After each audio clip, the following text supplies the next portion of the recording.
Hello दोस्तों, मैं उनीश Kumar Singh digital शिक्षा सपोर्ट चैनल में आप लोगों का हार्दिक स्वागत करता हूं।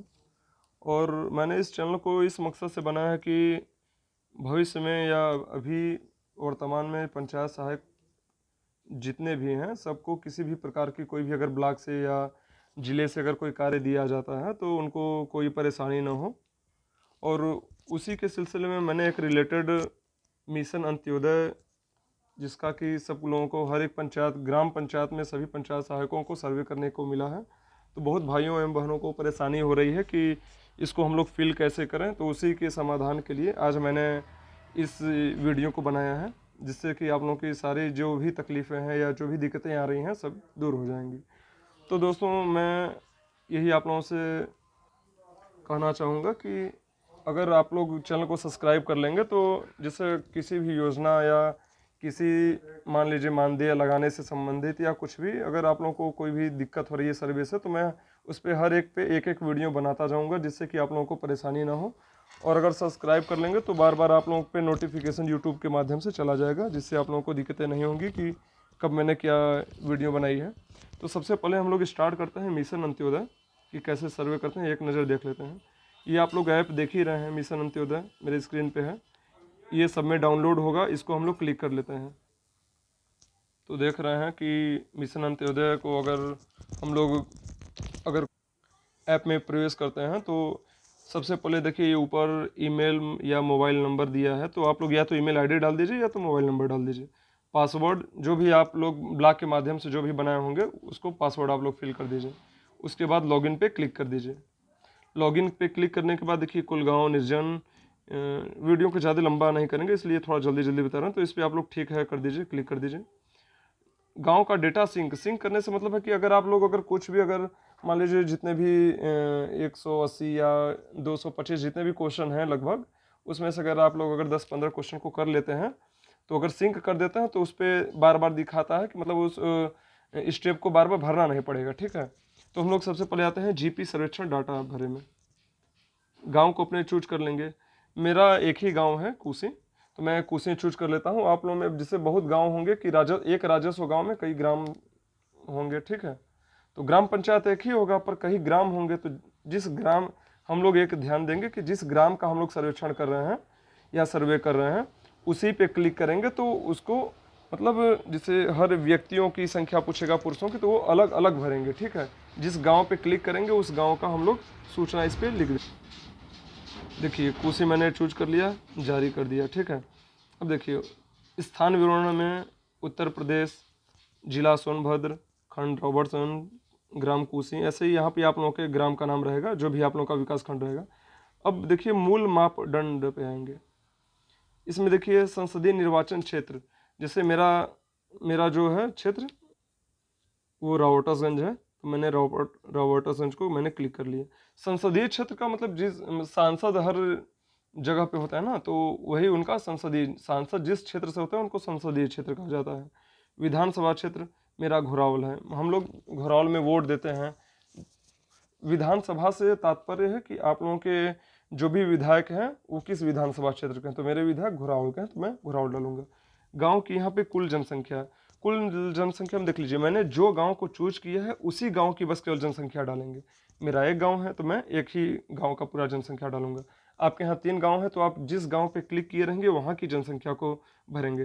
कुल जनसंख्या में छोटे बच्चे, बड़े बच्चे, महिला पुरुष सभी आ जाएंगे, बूढ़े व्यक्ति। तो देखिए गांव की कुल जनसंख्या मेरे जो भी है 3766 है। पुरुषों की जो भी मेरी संख्या है गांव की, मैंने अपना मतलब पहले से मैं एक जगह लिख लिया था जिसके कारण मैं परेशानी हमको ना हो। ठीक है, तो मैंने बस वही केवल उतार दिया है। पुरुषों की देखिए गांव की कुल जनसंख्या में कुल जनसंख्या भरेंगे। पुरुष की जनसंख्या में पूरे पुरुष की मतलब इसमें छोटे बड़े बच्चे बूढ़े सभी आ जाएंगे। महिला की में महिला की जनसंख्या लिखेंगे। गांव में कुल कितने परिवार हैं, तो परिवार तो कम होंगे, जनसंख्या अधिक होगी, तो मैंने परिवार डाल दिया। ठीक, तो ये जो है मूल मापदंड का ये सेक्शन पूरा हो गया। अब है सुशासन जीपी स्तर पर पूछे जाने के लिए जीपी इंफ्रास्ट्रक्चर एवं सर्विसेज, इसको क्लिक करेंगे। ठीक है, हाँ तो दोस्तों जैसा कि आपने देखा फिर कि जीपी इंफ्रास्ट्रक्चर एवं सभी से इसमें जितने भी क्वेश्चन हैं उसको मैंने यहाँ पे विस्तार से मैंने इसमें हल कर दिया है, और मतलब कहीं कॉपी मतलब रजिस्टर मैंने चढ़ाया तो उसको मैंने फिल कर दिया है। ठीक है, तो आप लोग फिर से इसको देख लीजिए एक बार कि आप लोगों को क्या क्या भरना है। 7वां क्वेश्चन है, ग्राम पंचायत में निर्वाचित प्रतिनिधियों की कुल संख्या। तो यहाँ पे ध्यान रखिए, यहाँ प्रधान भी आएंगे, वार्ड मेंबर भी आएंगे और बीडीसी भी आएंगे। ठीक है, और इसके बाद जी देख लीजिए 8वां है, जीपी में राष्ट्रीय ग्राम स्वराज अभियान के तहत उन्मुख निर्वाचित प्रतिनिधियों की संख्या। इसमें ग्राम प्रधान हो जाएंगे, 8वां वाले में ग्राम प्रधान हो जाएंगे, वार्ड मेंबर हो जाएंगे, बीडीसी हो जाएंगे। अगर जिला पंचायत सदस्य जो है वो भी अगर आप ही के गांव से हुए हैं तो उनका भी नाम इसमें हो जाएगा। तो कुल मिला के मेरे गांव में 19 है तो मैंने 19 कर दिया। 9वें ऑप्शन को आप लोग देखिए, ग्राम पंचायत में वित्त वर्ष 2021-22 में राष्ट्रीय ग्राम स्वराज अभियान के तहत पुनर्चर्या प्रशिक्षण प्राप्त किए निर्वाचित प्रतिनिधियों की संख्या। तो सभी जितने भी निर्वाचित सदस्य रहते हैं या प्रधान जो भी हैं, मतलब सबको एक प्रकार का प्रशिक्षण जरूर दिया जाता है, तो सभी हैं। 10वां, क्या सभी योजनाओं के लाभार्थियों की सूची ग्राम पंचायत में प्रदर्शित की गई है? हाँ, की गई है। तो हाँ, क्योंकि पंचायत भवन पे आज सब कुछ रिकॉर्ड रखा है तो आप लोगों को हाँ ही लगाना है। क्या सभी योजनाओं के लाभार्थियों की सूची ग्राम सभा में अनुमोदित किए गए हैं? पंचायत भवन में सब कुछ है, तो हाँ। 12वां देख लीजिए, क्या सूचना पटल पर प्रदर्शित कार्यों की सूची उपग्राम के भीतर है जिसे बस्ती द्वारा किया जाता है? क्योंकि जो भी बस्ती द्वारा जो कार्य किए गए हैं या बस्ती में किए गए हैं वो हर एक जगह पे सूचना पटल पर प्रदर्शित किए जाते हैं, तो हाँ। जीपी द्वारा गठित स्थायी समिति की संख्या। देखिए, ग्राम पंचायत में जीपी का मतलब ग्राम पंचायत है, यहाँ पे शॉर्टकट। ग्राम पंचायत द्वारा गठित जितने भी स्थायी सदस्य हैं या समिति है वो 6 ही है, तो इसको 6 कर देंगे, सभी लोग डालेंगे। 2021-22 में आयोजित स्थायी समिति बैठकों की संख्या रजिस्टर देखें या रिकॉर्ड देखें। तो स्थायी समिति के मतलब एक साल में 12 बार, हर महीने एक बैठक होती है, तो 12 बैठक होती है, इसमें आप लोग 12 डालेंगे। 15वां, क्या पंचायत में आपदा जोखिम न्यूनीकरण योजना तैयार की गई है? की गई है, क्योंकि बीच बीच में ये साल भर के अंदर में 6-6 महीना पे जहाँ भी लोग संगठित होते हैं, जुटे होते हैं, या कहीं भाषण देने का मौका मिलता है, या पंचायत भवन पे तो विशेष रूप से एक आपदा जोखिम न्यूनीकरण के लिए कुछ उपाय लोगों में बताए जाते हैं कि कैसे सूखा से बचें, बाढ़ से बचें, या किसी प्रकार के भूकंप से कैसे बचें, तो इसमें हाँ करेंगे। 16वां है, क्या जीपी ग्राम पंचायत जन्म प्रमाण पत्र और मृत्यु प्रमाण पत्र जारी करने की सुविधा प्रदान कर रहा है? हाँ, कर रहा है, हर पंचायत भवन में बन रहा है। 17, क्या जीपी आय प्रमाण पत्र जारी करने की सुविधा प्रदान कर रहा है? हाँ, दे रहा है, क्योंकि अब तो सीएससी सेंटर वगैरह आईडी मिल चुके हैं हर ग्राम पंचायत में, तो बन रहा है। 18वां, क्या जीपी जाति प्रमाण पत्र जारी करने की सुविधा प्रदान कर रहा है? हाँ, कर रहा है। तो जैसे देखिए, यहाँ पे ये नहीं पूछा है कि आईडी के रूप में ही, मतलब आप लोगों को कोई आईडी हो तो उसी से आप लोग बना रहे हैं। आप लोगों के पास कोई भी आईडी है, अगर आप ग्रामीणों को अगर आय प्रमाण पत्र बना रहे हैं, जाति प्रमाण पत्र बना रहे हैं, आप सुविधा दे रहे हैं, तो इसमें हाँ लिखेंगे। ठीक है, अब ये कोई नहीं मतलब बीच में बोलेगा कि मेरी सर आईडी नहीं बनी है तो मेरे पंचायत भवन पे नहीं बन रहा है, ऐसा नहीं है।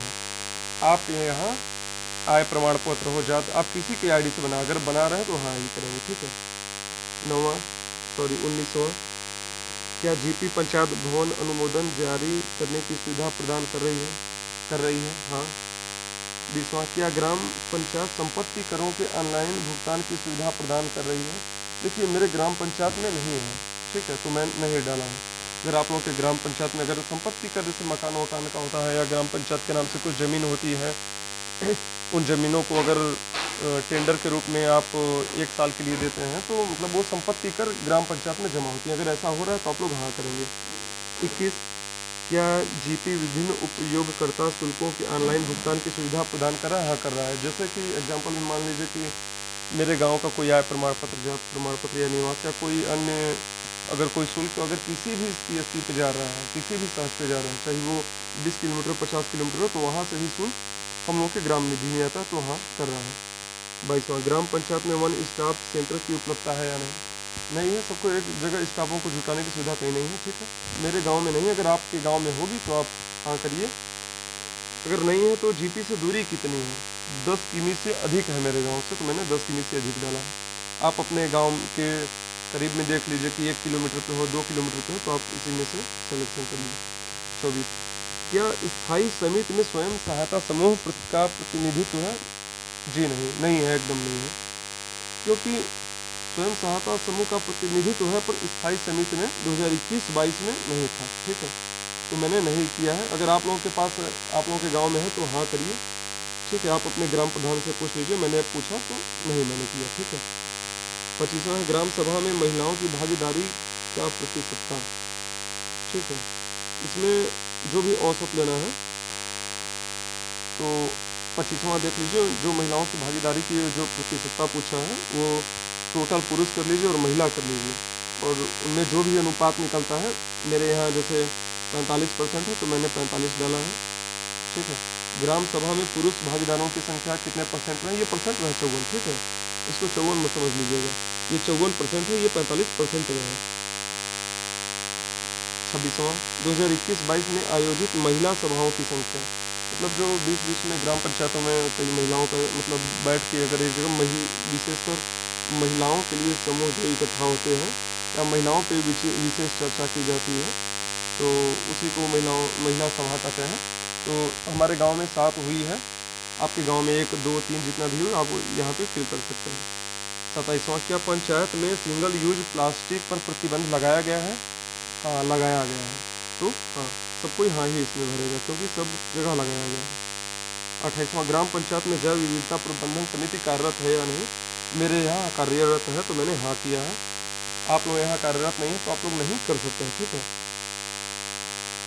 29वां, क्या जन जैव विविधता रजिस्टर अपडेट किया गया है? मेरे यहाँ अपडेट नहीं किया गया है। ठीक है,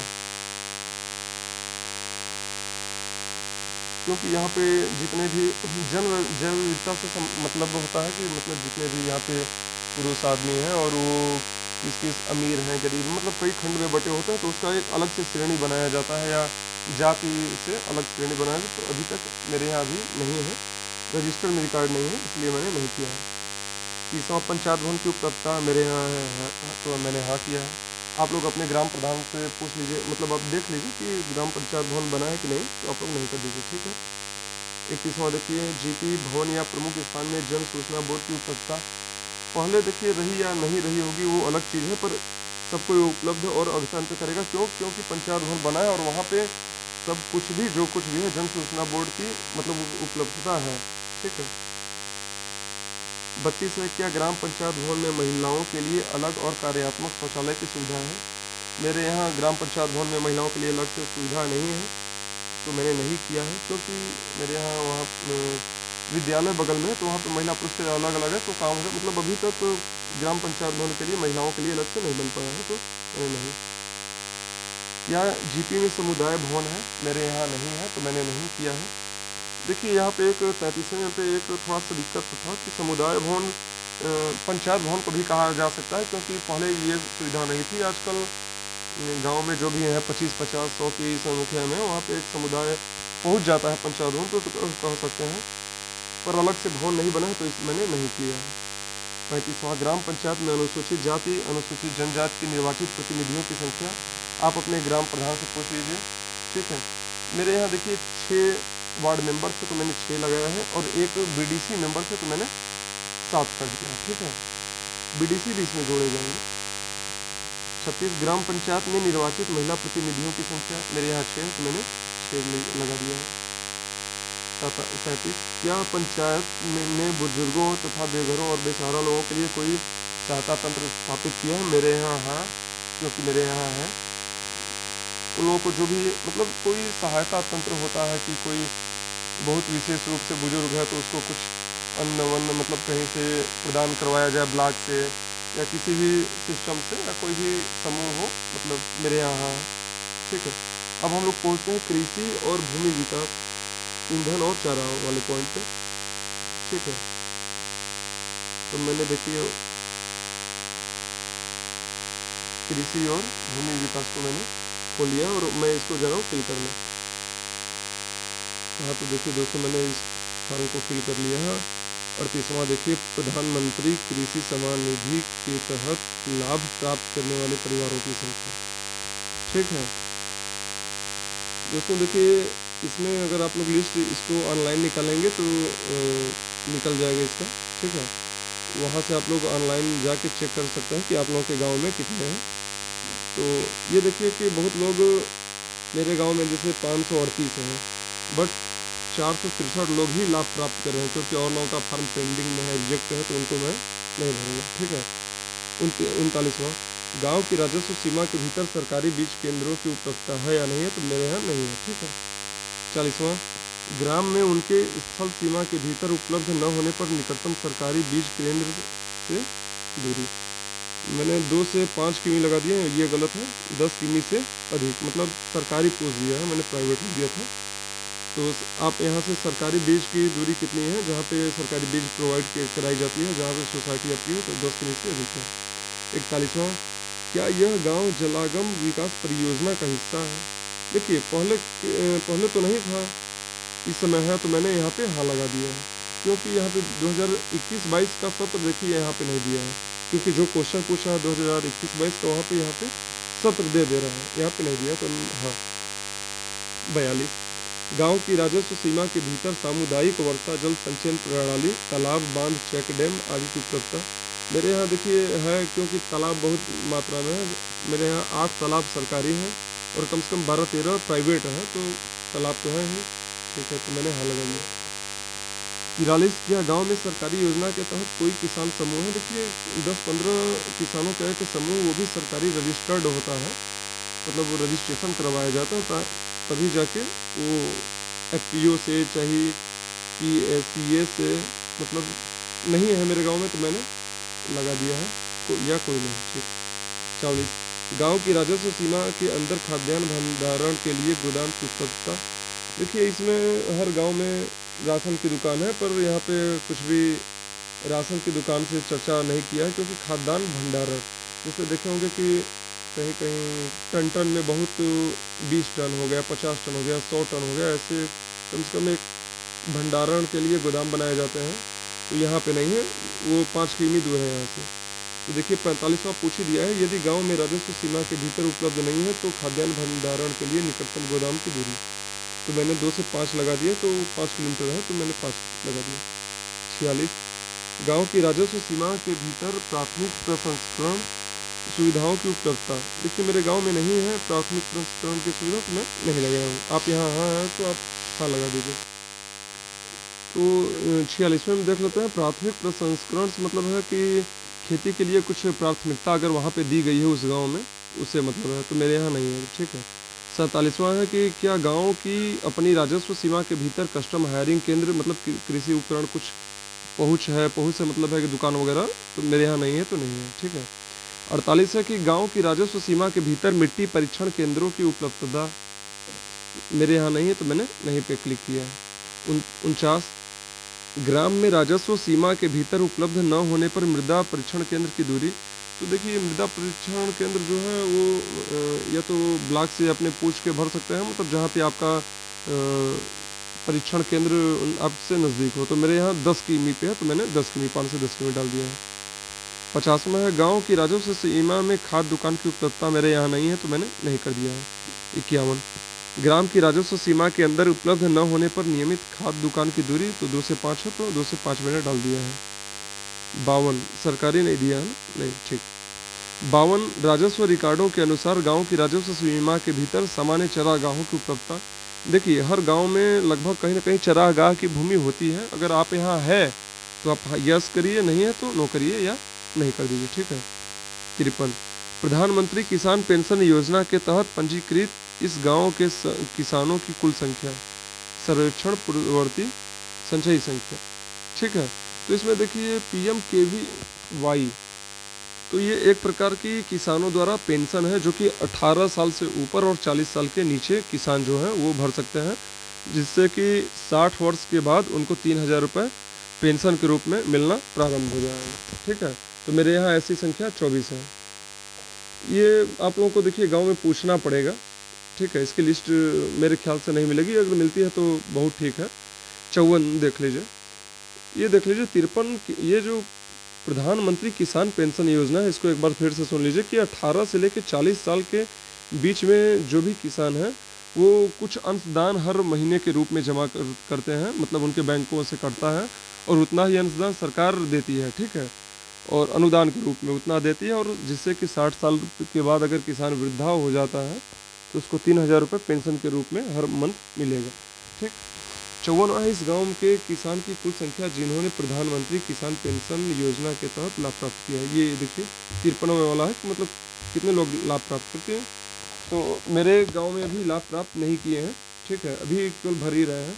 जब वो 60 साल के हो जाएंगे तब उनको मिलना प्रारंभ हो जाएगा। 55 है वित्त वर्ष 2021-22। देखिए अगर वित्त की बात करेगा तो 21-22 से है। वित्त वर्ष 2021-22 में गांव में PMFBY प्रधानमंत्री फसल बीमा योजना के तहत लाभ प्राप्त करने वाले परिवारों की संख्या, ठीक है। यहाँ पे देख लीजिए लाभ प्राप्त करने वाले परिवारों, मतलब कितने परिवारों को फसल पे जो भी कुछ बीमा मिला है कितना मिला है, ठीक है, कितने लोगों को मिला है, लाभ प्राप्त करने की बात हो रही है। सभी किसानों को नहीं डाल देंगे, तो ये आसपास में देख लीजिए अपने सोसाइटी से कुछ प्राप्त हो जाएगा, कुछ लोगों से मिल लीजिए कि KCC वगैरह में आता है। तो 61 मेरे गांव में है तो मैंने 61 कर दिया, क्योंकि 61 लोग पाए हैं लाभ इसका, क्योंकि वो बीमा के रूप में लाभ इसका प्राप्त किया है। 56 देख लीजिए गांव में वर्तमान में जैविक खेती करने वाली परिवारों की, जैविक मतलब एक प्रकार से खाद वाद वगैरह से हो गया, या कुछ मॉडिफाई कृषि का जो मॉडिफाई रूप होता है कि एक बीघे में, जैसे कि आजकल देख लेंगे आप लोग कि मतलब अच्छे अच्छे फलों की भी खेती हो रही, फूलों की, मतलब जैविक, मतलब जैविक का मतलब जैव से है, जो खाद वाद वगैरह गोबर वोबर से होता है। तो मेरे यहाँ ऐसे 14 संख्या है तो मैंने 14 डाल दिया है। 57 पिछले वित्तीय वर्ष 2021-22 के दौरान गांव में मृदा स्वास्थ्य कार्ड प्राप्त करने वाले परिवारों की संख्या, तो देखिए 2 लोग देखिए बस केवल करवाए थे मृदा मिट्टी की जांच, तो 2 लोग को मिला था, ठीक है। 58 है गांव की सिंचाई का मुख्य स्रोत, मेरे यहाँ देखिए नलकूप तो नहीं है, मतलब है सतही जल है और नहर है। तो ये देखिए मेरे पास दोनों है। सतही जल का मतलब कि तालाब वगैरह से हो गया, तो नहर भी है मेरे गांव में, इसलिए मुख्य पूछा तो मैंने नहर डाल दिया है, क्योंकि नहर से ज़्यादा लोग को सुविधा है। 59 है ड्रिप स्प्रिंकलर सिंचाई का उपयोग करने वाले परिवारों की संख्या। ड्रिप स्प्रिंकलर समझ रहे हैं, खेती में जैसे जो बूंद बूंद करके, जैसे हर मिर्ची विर्ची की खेती हो गई या किसी अन्य चीज़ की, टमाटर की खेती हो गई, तो बीच में उसको एक पतले पाइप के रूप में काले कलर की पाइप होती है, उसको बिछाया जाता है, जिससे कि और मशीन को उसमें लगाया जाता है आटो कि बूंद बूंद करके, इसको टपक सिंचाई भी कहते हैं, ठीक है। मेरे यहाँ 102 परिवारों में लगाया गया है, मेरे यहाँ खुद ही है तो मैंने 102 डाल दिया। 60 है सिंचाई के अंतर्गत आने वाला कुल क्षेत्र, एकड़ में पूछ दिया है, तो मेरे यहाँ लगभग 110 के करीब में है बीघे में, तो मैंने 25 एकड़ कर दिया है, सॉरी 25 हेक्टेयर मैंने कर दिया है, ठीक है। अब अगला चलते हैं पशुपालन पे, तो पशुपालन में चलते हैं। देख लीजिए पशुपालन में पूछा है क्या गांव में पशुधन विस्तार सेवाएं उपलब्ध हैं, मतलब कोई विस्तार अधिकारी है, नहीं है। पशु मित्र है, सखी है, गोपाल मित्र या सामान है, नहीं है, उपलब्ध नहीं है, ठीक है। गांव के राजस्व सीमा के भीतर दुग्ध संग्रहण केंद्र, दुग्ध मार्ग, शीतलन केंद्रों की उपलब्धता है या नहीं, तो अभी नहीं है। मतलब दूध संग्रहण केंद्र मतलब जगह जगह पे जहाँ एक चट्टी टाइप में एक रजिस्ट्रेशन होता है दूध संग्रहण केंद्र का, कि छोटे छोटे जो भी दूध उत्पादक हैं वो वहाँ पे जाके अपने दूध को बेच के उचित मूल्य प्राप्त कर सकते हैं, तो मेरे गांव में नहीं है तो मैं यहाँ पे नहीं डालूंगा। डेयरी, दूध की डेयरी आप लोग देखा है ना, तो दूध के गाँव में होगा यस करेगा, नहीं होगा तो नो करेगा, ठीक है। मैं नहीं करता हूँ क्योंकि मेरे यहाँ नहीं है। 63 गाँव में राजस्व सीमा के भीतर कुक्कुट विकास में किसी सहायक परियोजना की उपलब्धता, तो कुक्कुट पालन आप लोग जान ही रहे हैं कि अंडा, कोई भी जानवर हो जो अंडा या मांस वगैरह, जैसे मुर्गी हो गई तो वो अंडा भी दे रही है, मांस मुर्गी बत्तख वगैरह, तो मेरे यहाँ होता है तो हाँ लिखेंगे, मेरे गांव में है फार्म वगैरह, मुर्गी फार्म या अंडा फार्म। 64 गाँव की राजस्व सीमा के भीतर बकरी पालन विकास में कोई सहयोग परियोजना की उपलब्धता, देखिए यहाँ पे परियोजना की उपलब्धता पूछ रहा है, तो मेरे यहाँ है तो मैं हाँ करता हूँ। बकरी पालन मतलब सहायक विकास से मतलब कि जिले वगैरह से अगर कुछ छूट की प्राप्ति हुई हो या कहीं से सहायक, मतलब कुल मिला के कि कोई अगर आपके गांव में बकरी पालन किया है तो हाँ कर देंगे। मतलब ज़्यादा ऐसा नहीं कि 2-3 ठो बकरी पाल ली तो पालन कर रहे हैं, करीब में 50 की संख्या में, 60 की संख्या में, ठीक है। 65 है, गांव की राजस्व सीमा के भीतर सुअर पालन विकास में कोई सहायक परियोजना की उपलब्धता।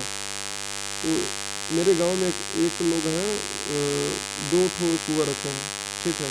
तो उसको एक परियोजना का नहीं दर्जा दे सकते हैं, बट इस समय उनके यहाँ काफ़ी ज़्यादा मात्रा में हो गए हैं, तो हम हाँ कर रहे हैं क्योंकि वो एक विकास से जुड़े हैं, क्योंकि उन पे उनको कुछ छूट प्राप्त हुआ है। इसमें जिनकी संख्या बढ़ के 22 हो गई है, तो मैं हाँ कर दिया। 66, गाँव की राजस्व सीमा के भीतर पशु चिकित्सा क्लिनिक या अस्पताल की उपलब्धता। ये देखिए, यह अस्पताल की उपलब्धता पशु से ही संबंधित है, ठीक है, तो नहीं है तो नहीं डालेंगे। 67, यदि गांव में उपलब्ध नहीं है तो निकटतम पशु चिकित्सा क्लिनिक या अस्पताल की दूरी कितनी है, तो हम डालेंगे 10 किमी से अधिक, क्योंकि 10 किमी से अधिक रॉबर्टसन 15 किलोमीटर है। अब आ जाता है मछली पालन। मछली पालन का है, देखिए क्या 68, क्या गांव में राजस्व सीमा के भीतर कोई परिवार मछली पालन कर रहा है? हाँ, हम स्वयं कर रहे हैं। मतलब मेरे यहाँ कुल मिला के 17 लोग कर रहे हैं, तो मैं हाँ। 69, क्या गांव की राजस्व सीमा के भीतर मत्स्य पालन के लिए उपयोग किए जाने वाला कोई सामुदायिक तालाब है? मेरे गांव में, मैंने पहले ही वीडियो में बता चुका है, मेरे पास 6 है जिसका पट्टा किया जाता है और वहाँ पे मछली पाली जाती है, तो मैं हाँ।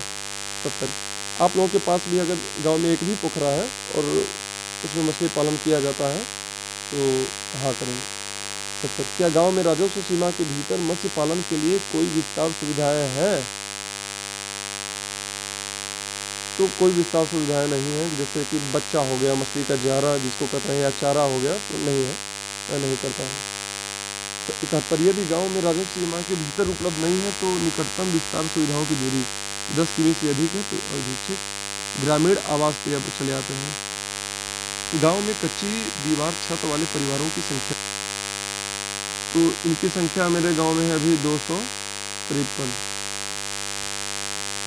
73 है, गांव में उन परिवारों की संख्या जिन्हें PMAY राज्य विकास योजना प्राप्त हुई है, मकान सर्वेक्षण तिथि के अनुसार संचयी डेटा, ठीक है। तो इसमें देखिए मेरे यहाँ 7 फार्म देखिए भरा गया था। 73 की बात कर रहा हूँ कि गांव में उन परिवारों की संख्या जिन्हें PMAY राज्य विशिष्ट आवास योजना, मतलब राज्य विशिष्ट योजना मतलब कि मुख्यमंत्री से संबंधित है। मुख्यमंत्री आवास दिया जाता है लगभग, जैसे अनुसूचित जनजाति हो गए, कोल आ जाते हैं, मतलब अनुसूचित जनजाति में जितनी जातियां आती हैं, तो 7 भरा गया था। स्वीकृति में जो है स्वीकृत हुए थे लगभग 5 स्वीकृत हुए हैं और अभी तक 5 पूरा भी कर लिए गए हैं। 74, सॉरी अभी 5 पूरा नहीं है, अभी 1 कम होगा, 4 पूरा कर लिए गए होंगे क्योंकि एक का भी छत ढोना बाकी है, क्योंकि भी उसका पैसा है। 74, PMAY राज्य विशिष्ट आवास योजनाओं की स्थायी प्रतीक्षा सूची में रहने वाले परिवारों की संख्या, जो कि इसमें भी प्रतीक्षा सूची में है, स्वीकृत नहीं किए गए हैं, तो ऐसे परिवारों की संख्या जो है वो है 8, ठीक है। राज्य विशिष्ट योजना पे देखिए, इसमें विकलांग लोगों का भी इस बार आवास भरा गया है, तो उसको भी हम विशिष्ट राज्य विशिष्ट योजनाओं के आधार पे हम उसको दर्जा देते हैं, तो 8। ये अपने सचिव से पूछ लीजिएगा, 74वां ऑप्शन, ठीक है। अब आ जाते हैं हम लोग जल और पर्यावरण की स्वच्छता पे। गांव में 75, गांव में पाइप जलापूर्ति के क्लोरीनीकरण की प्रणाली की उपस्थिति है, क्योंकि ये देखते होंगे जब महामारी या कुछ भी होता है तो छिड़काव किया जाता है। सॉरी, यहाँ पे मैं थोड़ा गलत बोल गया, क्योंकि मैं क्लोरीनीकरण के लिए, ये गांव में पाइप जलापूर्ति की बात कर रहा है। जैसे कि शहरों में हम लोग देखते हैं कि कहीं बड़ी बड़ी टंकियाँ हो जाती हैं और उसको पानी एकत्र करके फिर उसको प्रेशर द्वारा कि उसमें मतलब साफ़ करके छान के क्लोरीनीकरण किया जाता है, ठीक है। तो इसमें हम नहीं करेंगे क्योंकि मेरे गांव में नहीं है, कोई भी टंकी वगैरह नहीं है। 76, वर्तमान में गांव में फील्ड टेस्ट किट का उपयोग कर जल नमूना परीक्षण की व्यवस्था है? तो मेरे ग्राम पंचायत में नहीं है तो मैं नहीं करूँगा। 77, गांव की राजस्व सीमा के भीतर वर्षा जल संचयन संरचनाओं की संख्या। तो अपने ये ग्राम प्रधान जी से पूछ लेंगे कि आप लोगों के मतलब गांव में जो भी सीमा के भीतरी वर्षा जो जल संचयन की संरचना मतलब ब्लॉक से आती है बनाने के लिए, तो वो कितनी मात्रा में बनाई गई हैं। मेरे यहाँ कुल मिला के 4 बनाए गए हैं, तो मैं 4 मैं इसको फिल करता हूँ। 78, क्या गांव में ग्राम जल एवं स्वच्छता समिति का गठन किया गया है? हाँ, क्योंकि ये स्थायी समिति के अंतर्गत आते हैं जो 6 होते हैं। ठीक है। 79, गांव की राजस्व सीमा के भीतर जल निकासी सुविधा का सबसे प्रमुख प्रकार क्या है? तो मेरे यहाँ जो जल निकासी का जो अच्छा सा प्रकार है वो है ढकी हुई नाली। ठीक, आप यहाँ अगर ढकी हुई नाली नहीं होगी तो हो सकता है पट्टी से ढकी होगी या खुली कच्ची नाली होगी, तो आप यहाँ मतलब जो अधिक मात्रा में होगी निकासी की सुविधा उसको आप करेंगे। ठीक है। 80, मतलब इसमें देख लीजिए दिया है कि सबसे प्रमुख प्रकार सबसे अच्छा कौन सा प्रकार है। ठीक है, तो अपने हिसाब से आप अगर गांव में ढकी हुई नाली है तो ढकी हुई नाली पर क्लिक करेंगे। 80, क्या इस गांव के लिए परिभाषित सामुदायिक अपशिष्ट निपटान प्रणाली मौजूद है? ये कचड़े से बात कर रहा है, तो मतलब अब जहाँ पे अपशिष्ट जो पदार्थ हो वहाँ का निपटान किया जा सके, उसको ढका जा सके या कहीं ऐसे स्थान पे फेंका जा सके जहाँ पे खाद हो, तो मेरे यहाँ है तो हाँ। क्या गांव में खुले शौच मुक्त हैं? क्या गांव खुले में शौच मुक्त है? तो हाँ, ओडीएफ है, क्योंकि देखिए मेरा उत्तर प्रदेश ओडीएफ हो चुका है, हर गांव ओडीएफ हो चुके हैं, अब ओडीएफ प्लस की राह पे चल रहे हैं, तो सभी गांव ओडीएफ है तो हाँ करेंगे। गांव में नल कनेक्शन वाले परिवारों की संख्या तो 0, क्योंकि अभी तक नल कनेक्शन हुए नहीं हैं। 83, ग्राम में राजस्व सीमा के अंतर्गत निर्मित सामुदायिक शौचालयों की संख्या। तो मेरे यहाँ सामुदायिक शौचालय एक ही बना है तो मैं एक, इसको ध्यान रखिए। सामुदायिक शौचालय प्रधान जी से पूछ लीजिएगा अगर आप लोगों को नहीं मालूम होगा कि कहाँ कहाँ है तो। ठीक है, वहाँ पे सामुदायिक शौचालय पुरुष महिला के लिए अलग अलग बनते हैं वहीं पे, और कंबाइंड रहते हैं बीच से। ठीक है, बीच में दीवार होती है और लगभग कम से कम 10 की संख्या में रहेंगे। 84, गांव में दिव्यांग विकलांगों के लिए डिजाइन किया गया सामुदायिक शौचालय की संख्या है? नहीं है। और यहाँ पे देखिए वित्तीय वर्ष नहीं लिखा है, तो इसके लिए हमारे प्राइमरी टीचर ने उसको अच्छे से एक दिव्यांगों के लिए शौचालय की व्यवस्था की है, बट सामुदायिक शौचालय में नहीं, क्योंकि गांव के लोग विद्यालय में नहीं जा पाएंगे ना, तो यहाँ पे हम लिखते हैं 0। क्या गांव में ठोस अपशिष्ट नियमित रूप से एकत्र किया जाता है? हाँ। क्या गांव में ठोस अपशिष्ट को अलग किया जाता है? हाँ। ठोस अपशिष्ट होगा जो सड़ने सॉरी ठोस अपशिष्ट से तात्पर्य है कि जो भी पदार्थ हो वो सड़े गले नहीं, जैसा कि वैसा ही रहते हैं। ठीक है, तो अपशिष्ट की व्यवस्था की गई है। क्या गांव में ठोस अपशिष्ट का पुनर्चक्रण किया जाता है? नहीं, क्योंकि ऐसी कोई मशीनीकरण से सुविधा प्राप्त नहीं है। ठीक है। 88, गांव में ऐसे परिवारों की संख्या जिनमें स्वच्छ शौचालय नहीं है। तो ऐसी संख्या मेरे यहाँ लगभग है 51 जो कि स्वच्छ नहीं है।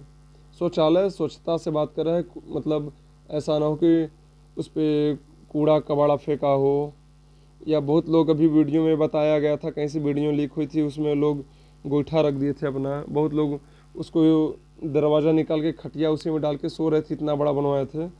तो ये सब स्वच्छता की श्रेणी में नहीं आ पाएंगे। ठीक है, अब देखिए आते हैं सड़कें और संचार पे। ठीक है, देखिए क्या गांव 12मासी सड़क से जुड़ा हुआ है? हाँ, अगर आपका जो गांव का 12मासी सड़क से मेन रोड से नहीं जुड़ा है गांव, तो नहीं टिक कर देंगे। ठीक है। 91, क्या गांव में आंतरिक पक्की सड़कें हैं, सीसी से या ईंट की सड़कें हैं, इंटरलॉकिंग वगैरह तो हैं कि नहीं है? पूरी तरह से कवर है, आंशिक रूप से कवर है, कवर नहीं किया गया है, नहीं पूरी तरह से कवर है। ठीक है, या आंशिक रूप से कवर, जैसे कि कुछ अगल बगल में तोड़ा गया हो, मतलब ईंटें वीटें उसको लॉक किया जाता है, इंटरलॉकिंग वगैरह को, या ईंटों से, या सीसीटीवी अगर सॉरी सीसी आरसीसी जो रोड है वो किनारे किनारे से अगर ब्रेक है तो उसको मैं आंशिक रूप से कवर पे क्लिक कर दूंगा। ठीक है। 92।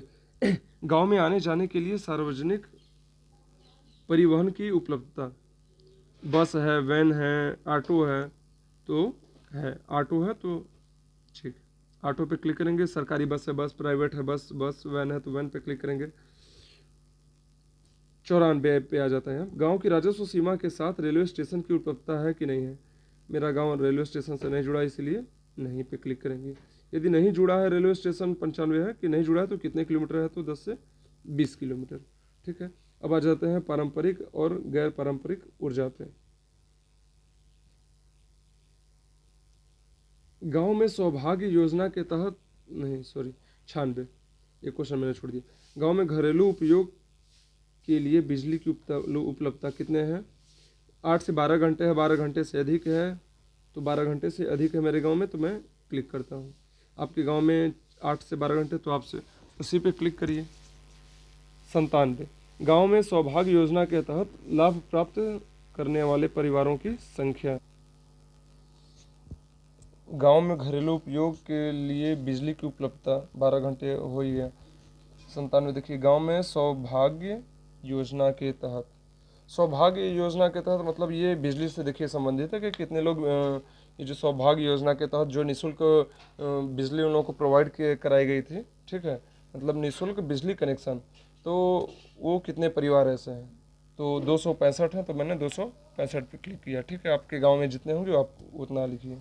98 है, देखिए गांव में गैर कृषि आर्थिक गतिविधियों के लिए बिजली आपूर्ति की उपलब्धता है। हाँ है, क्योंकि देखिए मेरे गांव में अंडा फार्म है और एक आध दो ठो और लोग फार्मिंग करते हैं, तो वहाँ पर उन्होंने उसी के नाम पे गैर वो आर्थिक है, गैर कृषि है, तो उसके आधार पे उन्होंने ले लिए, तो वहाँ कर देंगे।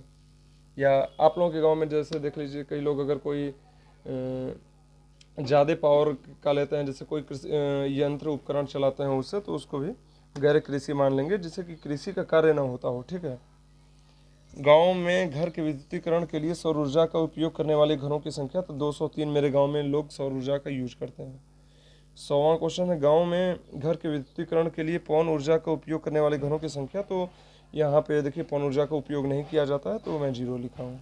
100 है, गाँव में प्रधानमंत्री उज्ज्वला योजना का लाभ उठाने वाले परिवारों की संख्या, तो उज्ज्वला मतलब वो गैस सिलेंडर कितने लोग प्राप्त किए थे, वो भी लाभ उठाए थे।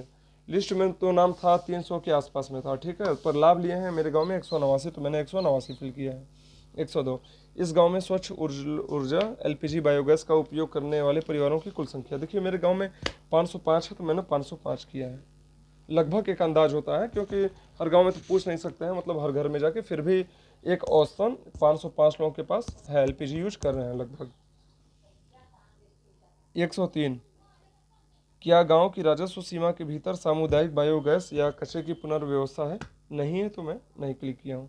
104, गांव की राजस्व सीमा के भीतर सौर ऊर्जा द्वारा संचालित स्ट्रीट लाइटों की संख्या कितनी है, मतलब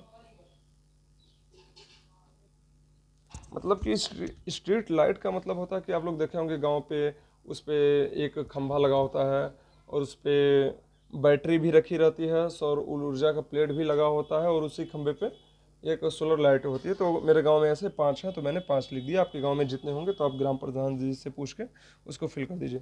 105, गांव की राजस्व सीमा के भीतर सौर ऊर्जा से चलने वाले पंप सेटों की संख्या, तो मेरे गांव में देखिए 6 पंप सेट ऐसे हैं जो कि सौर ऊर्जा के सोलर प्लेट से चलते हैं, दिन भर जब तक धूप रहता तब तक चलता, तो मैंने 6 कर दिया। 106, ग्राम राजस्व सीमा के अंदर स्थापित स्ट्रीट लाइटों की संख्या, तो देखिए मेरे ग्राम पंचायत में इस साल 50 स्ट्रीट लाइटें लगी हैं। इसके पीछे की कोई गणना, मतलब इसमें 50% में लगी हुई हैं, तो 50 में आंकड़ा में लिख दे रहा हूँ। आप अपने ग्राम प्रधान से पूछ लीजिए कि कितनी स्ट्रीट लाइटें लगी हैं, और उसका आप लोग निरीक्षण कर लीजिए, फिर इसको फिल कर दीजिए। आते हैं वित्तीय और संचार और संरचना पे। तो इसमें है, क्या गांव की राजस्व सीमा के भीतर कोई कॉमन सर्विस सेंटर है, सीएससी है, सहज है, मेरे गांव में नहीं है, या तो मेरे गांव में नहीं है, तो मैं लिख दे रहा हूँ कोई सीएससी नहीं है। आपके यहाँ है तो पंचायत भवन से सटा है, अलग अलग से स्थित है, तो आप लिख सकते हैं। 108, क्या गांव की राजस्व सीमा के भीतर कोई पक्का भवन बैंक शाखा है या नहीं है? ठीक है, पक्का भवन बैंक शाखा उपलब्ध है तो नहीं है। कितने किलोमीटर दूर पे है देखिए पूछ रहा है, तो 5 से 10 किमी दूर है। 110, इस गांव को सेवा देने वाले व्यवसाय प्रतिनिधि बैंक शाखा एटीएम के द्वारा अन्य स्थानों पर बैंकिंग सेवा प्राप्त करने के लिए बैंकों द्वारा नियुक्त किए गए खुदरा जो एजेंट है उपलब्ध है तो हाँ, क्योंकि देखते होंगे बहुत लोग 10,000 5,000 करके 1-2 हज़ार करके कहीं भी मोबाइल सिस्टम लेके बैठते हैं, पैसा निकालते हैं, तो ऐसे लोग बैठे हैं छोटे छोटे ग्राहक सेवा लेके। क्या व्यवसाय प्रतिनिधि गांव में आधारित है या उसका मुख्यालय अलग से है? तो इसी गांव के रहने वाले हैं तो इसी गांव के डालेंगे। ठीक है। 111, गांव की राजस्व सीमा के भीतर एटीएम की उपलब्धता है कि नहीं है? तो एटीएम की उपलब्धता नहीं है। ठीक है। 112, यदि गांव में उपलब्ध नहीं है तो निकटतम दूरी एटीएम वाली 10 किमी से अधिक है। 113, गांव में जो जनधन खाते हैं वो पूछा कि जनधन खाते कितनी संख्या में खुले हैं? तो मेरे गांव में 1187 खुले हैं। ठीक है, आप अपने गांव में पता कर लीजिए। गांव की राजस्व सीमा के भीतर डाकघर उप डाकघर की उपलब्धता है कि नहीं है? तो नहीं है तो नहीं करेंगे। अब पूछा 115 नंबर पे कितनी दूर है डाकघर? तो 10 किमी से अधिक है। सॉरी, मेरे यहाँ 5 किमी से 10 किमी के बीच में है। 116, गांव में टेलीफोन सेवाओं की उपलब्धता है या नहीं है? तो अब कहाँ है? जो भी मोबाइल जो टेलीफोन की सेवाओं की उपलब्धता थी वो तो पहले नहीं थी, पर मोबाइल की है, तो मोबाइल देखिए ऑप्शन में दिया है तो यस कर देंगे। गांव में इंटरनेट ब्रॉडबैंड की सुविधा है कि नहीं है? नहीं है। अगर देख लीजिए जिसके पंचायत भवन पे ब्रॉडबैंड लगा है तो वो यस करेंगे, नहीं तो नहीं। मेरे यहाँ नहीं है तो मैं नहीं करूँगा, क्योंकि गांव में जो इंटरनेट की ब्रॉडबैंड की जो सुविधा है वो उपलब्ध नहीं है। ठीक है, वो गाँव की बात कर रहा है। गाँव में तो ऐसे सबके मोबाइल फ़ोन में है। ठीक है, पर ये अगर देखिए यहाँ पे देखिए 2 सिस्टम हो सकता है। अगर पंचायत भवन पे पूछा रहता तो हम लोग अगर जुड़ रहता तो हाँ, बहुत पंचायत भवन पे ब्रॉडबैंड की सुविधा है तो वहाँ पे यस ही करेंगे। गांव में देखिए यहाँ पे लिख सकते हैं गांव में इंटरनेट की सुविधा है, पंचायत भवन पे नहीं है, तो गांव में यस कर दीजिए। ठीक है। अब बाजार और मेले पे आ जाइए। गांव में राजस्व सीमा के भीतर विभिन्न बाजारों की उपलब्धता है। मंडी है या दैनिक बाजार है, साप्ताहिक बाजार है? कोई नहीं बाजार है, कोई नहीं है। यदि पूछा देखिए अगर बाजार है तो निकटतम की दूरी बताइए, तो 10 किमी से अधिक पे ही बाजार है, न्यून पे नहीं है। अब पूछ रहा है सार्वजनिक वितरण प्रणाली, इसमें देखिए करेंगे 120, गांव की राजस्व सीमा के भीतर उचित मूल्य की दुकान, मतलब पीडीएस के तहत राशन की दुकान की उपलब्धता हाँ है तो यस करेंगे। अंत्योदय कार्ड, पीएचएच वाले परिवारों की संख्या देखिए पूछ रहे हैं। यहाँ पे देखिए अंत्योदय कार्ड से मतलब है उनका लाल राशन कार्ड से, तो मेरे गांव में है 60 तो मैं 60। पीएचएच, ठीक है, प्राथमिकता वाले घरेलू कार्ड होते हैं पीएचएच, तो जो भी पीएचएच होंगे तो मेरे गांव में है 704। ठीक। 123 देखिए, वित्त वर्ष 2021-22 में राष्ट्रीय खाद्य सुरक्षा अधिनियम के तहत पात्र परिवारों की कुल संख्या पूछा है, तो पात्र परिवार जितने भी हैं वह हैं 764। आप अपने यहाँ पता कर लीजिए आपके यहाँ कितने हैं। अब देखिए पूछ रहा है उचित मतलब वित्तीय वर्ष 2021-22 में गांव के कुल परिवारों को उचित मूल्य की दुकानों से खाद्यान्न प्राप्त हुआ, मतलब राशन पे कितना खाद्यान्न प्राप्त हुआ ये पूछ रहे हैं। ठीक है, तो यहाँ पे 758, क्योंकि कुछ लोग मृतक हो गए हैं। पुस्तकालय देखिए, गांव की राजस्व सीमा के भीतरी सार्वजनिक पुस्तकालय की व्यवस्था है? नहीं है। नहीं, कम से कम कितनी दूरी पर? 10 किमी से अधिक है। मनोरंजन और खेल पे चलिए आ जाते हैं। देखिए जल्दी कर रहा हूँ वरना वीडियो बहुत लंबा हो जाएगा। तो देखिए गांव की राजस्व सीमा के भीतर मनोरंजन केंद्र, खेलकूद के मैदान आदि की उपलब्धता है कि नहीं है? देखिए मनोरंजन केंद्र जो है, खेलकूद के मैदान हैं वो उपलब्ध हैं, तो इंडोर करेंगे क्योंकि ग्राम पंचायत में ही है, मतलब वो बाउंड्री पे हैं कि आउटडोर है तो आउटडोर कर देंगे, क्योंकि बाउंड्री से घिरा गया नहीं है। गाँव जिसके यहाँ बाउंड्री होगा वहाँ इंडोर कर देंगे। ठीक। क्या गांव में अपनी राजस्व सीमा के भीतर आवश्यक सुविधाओं के साथ चिल्ड्रन पार्क है? नहीं है तो नहीं पे क्लिक करेंगे। अब आएंगे शिक्षा और व्यावसायिक पे। गांव की राजस्व सीमा से भीतर प्राथमिक अनुभाग वाले विद्यालयों की संख्या। देखिए मेरे यहाँ प्राथमिक विद्यालय जो हैं, यहाँ पर देखिए सरकारी की बात नहीं किया है, तो मेरे यहाँ एक प्राइवेट है, 3 सरकारी हैं। तो 3 सरकारी एक प्राइवेट मतलब 4 हैं, तो मैं 4 करूँगा। प्राथमिक अनुभाग सत्र के अंतिम विद्यालय कार्य दिवसों में छात्रों की संख्या पूछ रहा है। ठीक है, प्राथमिक।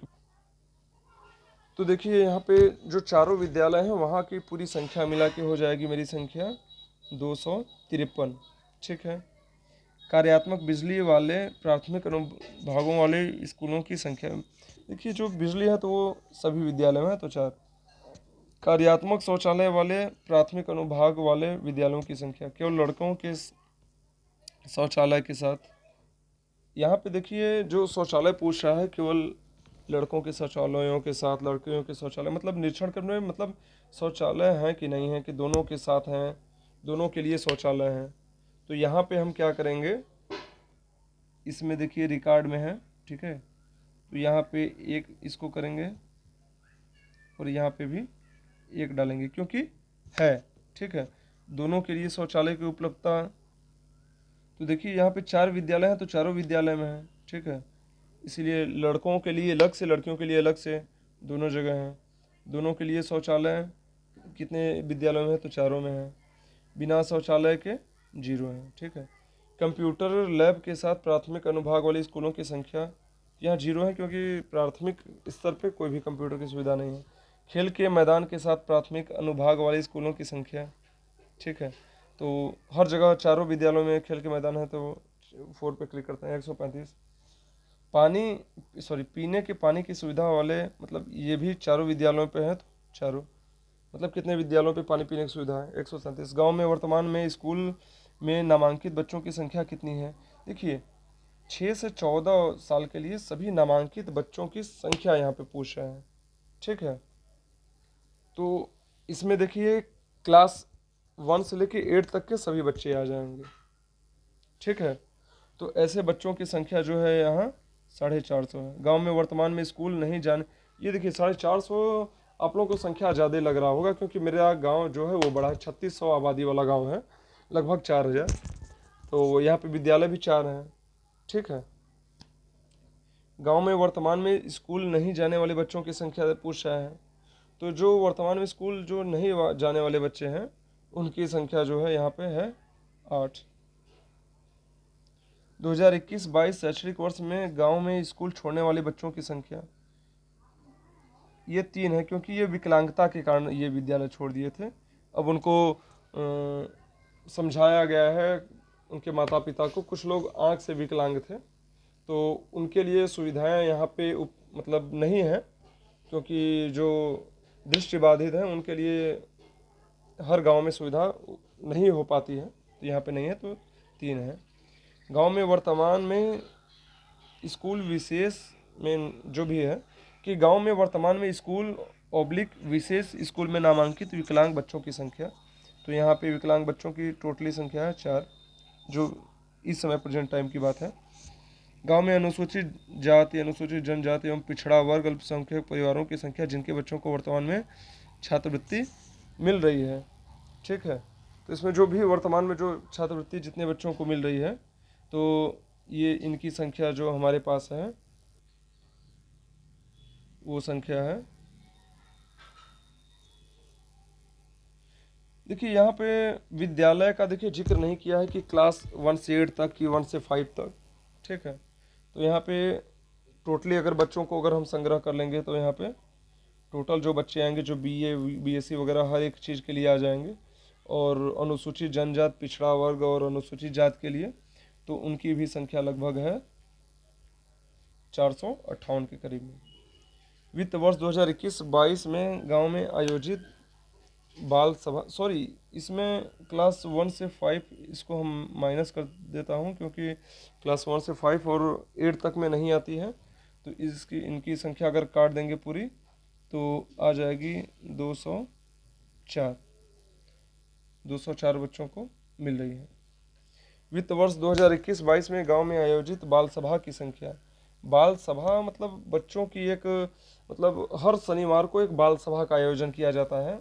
ठीक है, और वो प्राथमिक स्तर पे मतलब और उच्च प्राथमिक पे 1 से लेकर 8 तक में एक हर शनिवार को लगभग बाल सभा की जो होती है आयोजन की जाती है। तो लगभग 52 देखिए लगभग 52 सप्ताह हो जाते हैं और जिसमें से 2 महीने छुट्टी हो जाती है। ठीक है, या आप अपने विद्यालय पे पूछ सकते हैं। तो लगभग 39, मैंने पूछा तो वो बोले हैं 39 के आसपास में, तो 39 बाल सभाएँ होती हैं जो उनके रजिस्टर पे है अंकित। 183 गाँव की राजस्व सीमा के भीतर मध्य खंड वाले स्कूल में आ जाएगा। देखिए हाई स्कूल तो मेरे पास एक ही है, हाई स्कूल, तो मैं उसको एक डाल देता हूँ। गांव की राजस्व सीमा के भीतर हाई स्कूल सेक्शन वाले स्कूलों की उपलब्धता हाँ है। ठीक है, गांव की देखिए 143 में मध्य खंड वाले स्कूल, मैंने जो कि अपने टीचर लोगों से पूछा तो वो बोले हैं कि हाई स्कूल ही इसमें आता है। ठीक है, तो मैं एक लिख दिया हूँ। 147 गांव की राजस्व सीमा के भीतर ओब्लिक वरिष्ठ माध्यमिक विद्यालय, तो ऐसे हमारे यहाँ उच्च विद्यालय है नहीं है। ठीक है, तो मैं नहीं कर दिया हूँ। पूछा कि दूरी बताइए तो 10 किमी दूरी पे है। ठीक है, 149 गाँव की राजस्व सीमा के भीतर डिग्री कॉलेज की उपलब्धता नहीं है। तो नहीं है तो कितने दूर है, तो यहाँ से 10 से 20 किलोमीटर है। 151 इस गांव के छात्रों की संख्या जो पिछले शैक्षणिक वर्ष के दौरान स्नातकोत्तर बने। ठीक है, छात्रों की संख्या पूछा है स्नातक वाले, तो यहाँ पे तकरीबन है 39। ठीक है, 152 गांव की राजस्व सीमा के भीतर व्यावसायिक प्रशिक्षण केंद्र पॉलिटेक्निक IITI, मतलब ये सब नहीं है मेरे गांव में, तो मैं इसको करता हूँ नहीं। पूछा नहीं है तो कितने किलोमीटर है, 10 किमी से अधिक ही है।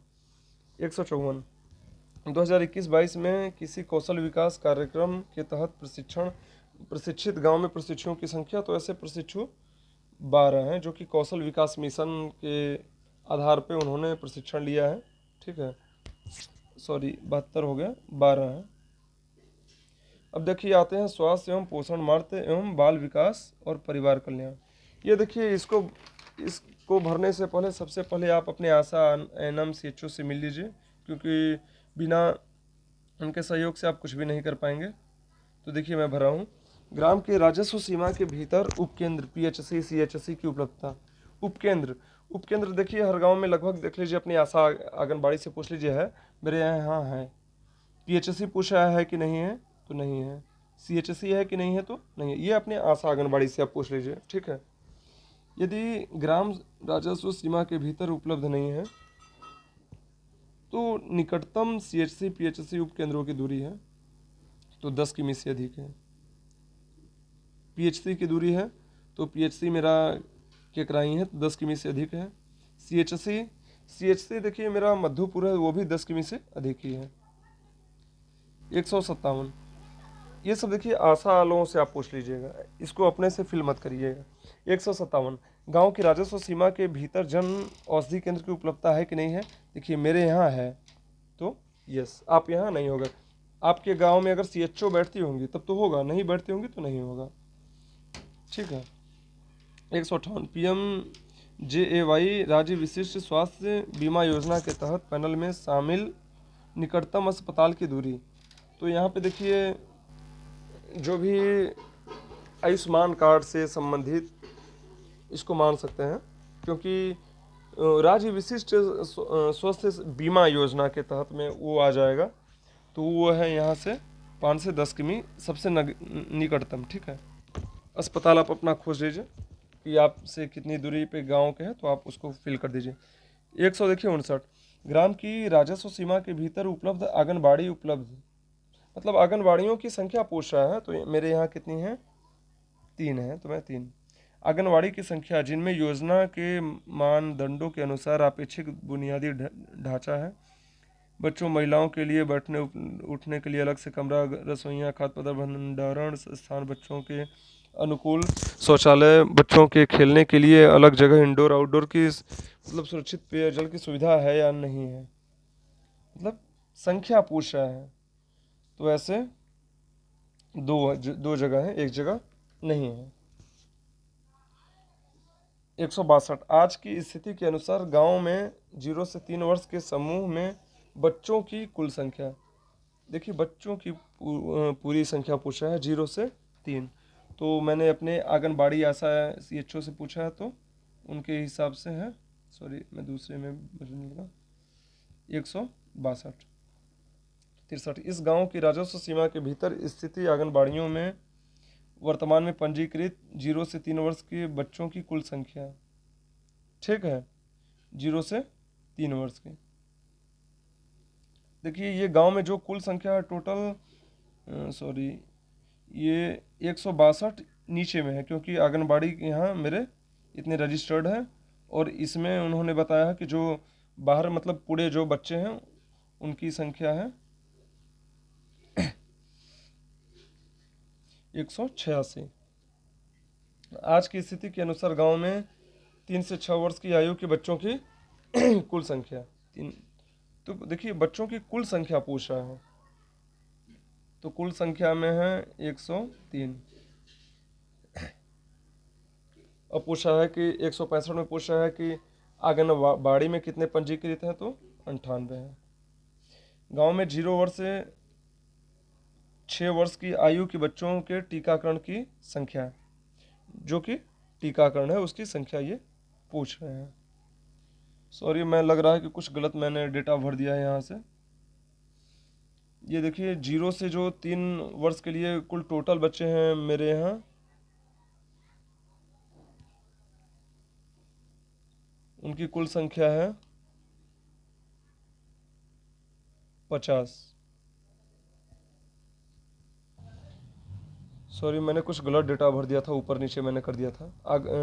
ये जो आंगनबाड़ी पंजीकृत बच्चों की ये जो संख्या पूछ रहा है, तो इसमें तो पहले कुल टोटली संख्या 162 में देख लीजिए। आज की स्थिति के अनुसार गांव में 0 से 3 वर्ष के समूह में बच्चों की कुल संख्या जो है, मैं इसको थोड़ा सा सही कर लेता हूँ और लिखा है, आप अपने आशा आंगनबाड़ी से पूछ लीजिए। तो इसमें होना चाहिए 183, इसमें होगा 180, और 0 से 6 वाले में होगा इसमें 114, और पंजीकृत हैं 110।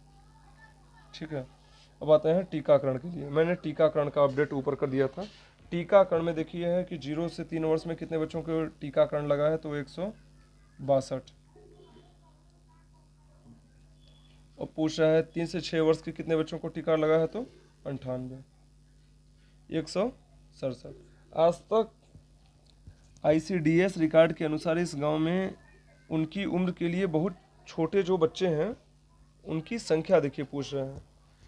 तो देखिए उनका एक अंदाज़ा होता है कि वो बच्चों को ICDS के हिसाब से 0 से 5 वर्ष के लिए वो मान लेते हैं कि इससे बच्चे छोटे हैं। तो 0 से जो 5 वर्ष हैं, या मतलब टोटली जो बच्चे हैं उनकी संख्या ये छोटे बच्चों की पूछ रहा है। ठीक है, तो उसमें कहीं कहीं 0 से 6, कहीं कहीं 0 से 5। तो मैं यहाँ 0 से 5 वर्ष लेता हूँ, तो मैं यहाँ पे 261 बच्चों को, जो कि मैंने आंगनबाड़ी लोगों से पूछा है, उन्हीं के बिहाफ पे मैं ये भर रहा हूँ। ठीक है, अलग से नहीं। वर्तमान में गांव में गर्भवती महिलाओं की कुल संख्या देखिए पूछ रहा है, तो 75 है। गांव में खून की कमी से मतलब किशोरियों की संख्या पूछ रहा है, 0 है। देखिए गांव मतलब 170 बच्चों की संख्या 6 से 14 वर्ष जो एनीमिक पाए गए हैं, तो इनकी संख्या है 0। ये आशा आंगनबाड़ी से अपने पूछ लीजिएगा। ठीक है, 171 है। इस वित्तीय वर्ष 2021-22 के दौरान जन्म लेने वाले बच्चों वाले कम वजन के बच्चों की संख्या, तो इसमें 01, क्योंकि एक बच्चे हैं। देखिए गांव में पुरुष बच्चों की संख्या पूछ रहा है, 0 से 6 वर्ष तक की संख्या पूछ रहा है। तो पुरुष बच्चों की संख्या है 147, और गांव में महिला जो बच्चों की संख्या है वो है 150।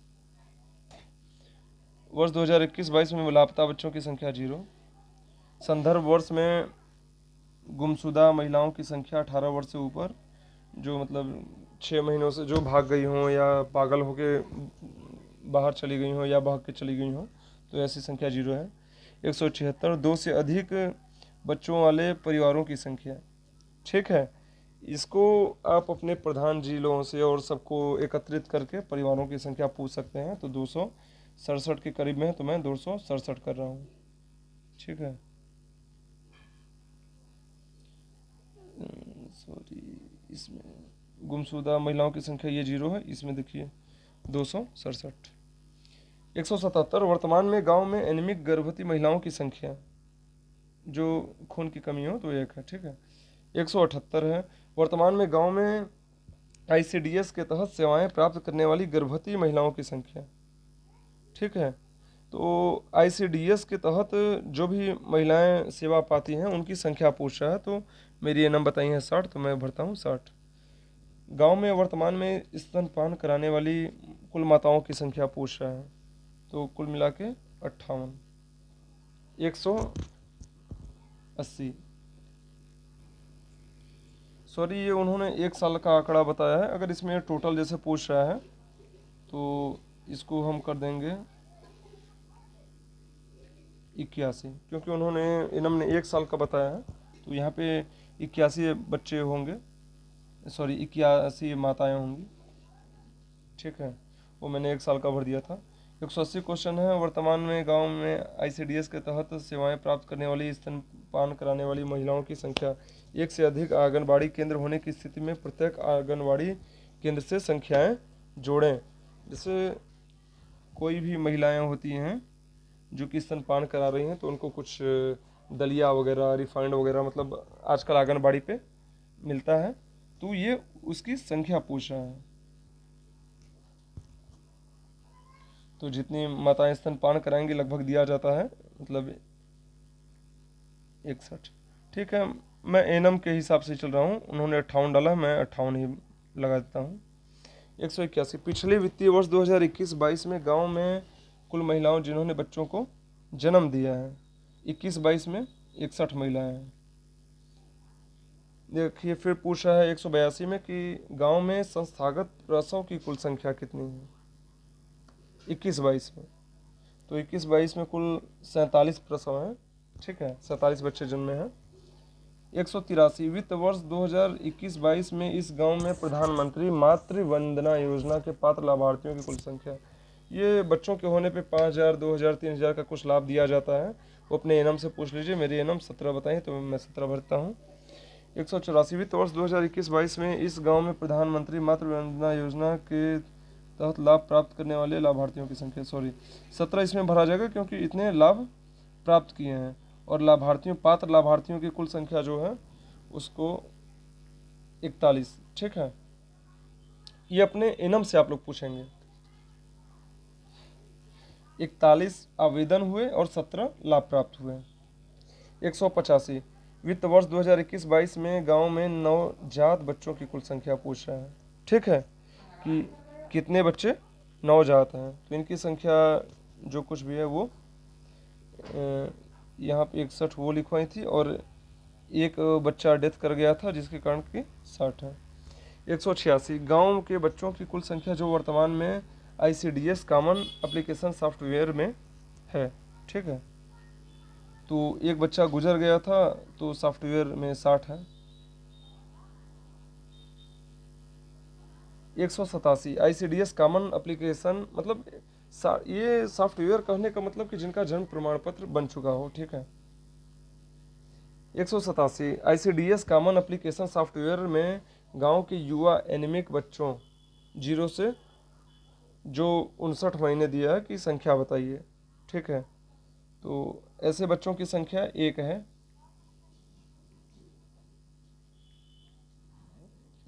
ग्रामीण संदर्भ वर्ष 2021-22 में मात्र मृत्यु की संख्या, तो ये 0 है, एक भी महिला की मृत्यु नहीं हुई है। 189 पूछा है ग्रामीण संदर्भ वर्ष 2021-22 में बाल मृत्यु की संख्या, तो मैंने आप लोगों से बताया कि एक बच्चा डेथ किया गया था। 190 संदर्भ वर्ष 2021-22 में गाँव में वेस्टेज 5 वर्ष से कम आयु के बच्चों की संख्या पूछ रहा है, तो ये उन लोगों के अभिलेखानुसार वेस्टेज 7 बच्चे हैं, तो 7 बच्चे। 191 संदर्भ वर्ष 2021-22 में गांव में क्षय रोग के मामले की संख्या।